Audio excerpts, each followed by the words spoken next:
Yeah, hi Wahab. Hi, sir. Yeah, so that's how it works. Okay. Okay.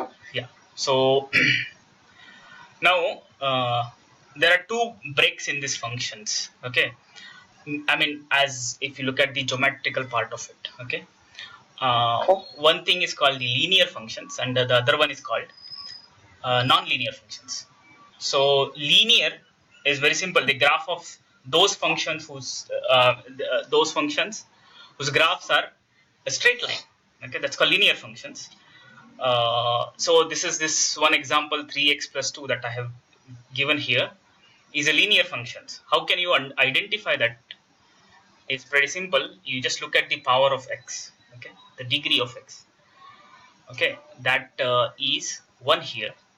So any function of the degree 1, you say that it is linear function. So the graph of this 3x plus 2 will be a line. Is Okay. it, yeah, is it clear? Okay, now we will go ahead with something called quadratic functions. Okay, now a function of this type ax square plus, so let me write down that y is equal to ax square plus bx plus c. Function of this type is called quadratic functions. Why do we call this as quadratic function? It's pretty simple, because the if you look at the highest power of x in this is 2. Okay, so quad 2, that means it's called quadratic function. Okay, Okay. now it's very clear that the function is not linear. Okay, it is not of this type ax plus b, right?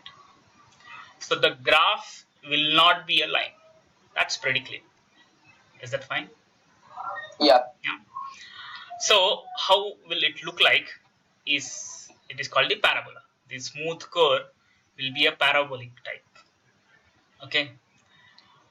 And Okay. yeah, this is one information that we are having. One more thing that we must understand, that this A, B, C that is there here are called the coefficients. Okay. Okay. Okay. Now A is called leading coefficient because it is the coefficient of the highest uh, power of the x. Okay, it's called leading coefficient. Okay. Okay. Now this leading coefficient, if this number is positive, then your graph will be concave upward. It will be something like this. It will be something like this. Is it clear? Yeah. Yeah. And if this number is negative, then what it will be?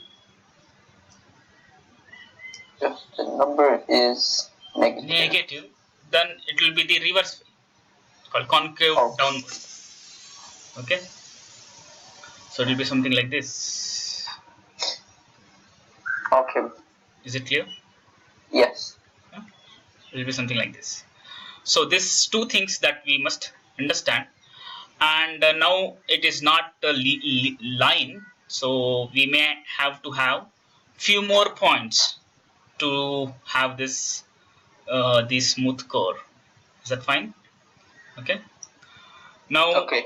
if you look at your book, uh, they have they have taken few examples of quadratic functions like 2x square plus 3x minus 12 and all. And by taking this y is equal to x square and few points like x is minus 4 minus 3 minus 2 minus 1 and 2 till 4, and y is the value of the function at those points. Okay, like at Okay. minus 4 it is 16 and all. So drawing those points and drawing a smooth curve joining those joining these points will give you a smooth curve. That will be the graph of y is equal to x square, right? Now Yes. if you look at this minus x square here, it is the sign there, that the leading coefficient, that is the coefficient of x, is what? It is minus 1, right? Yes. Yeah, that's why the graph will be concave downward. Did you Okay. understand this? Yeah. Yeah. That's how it works.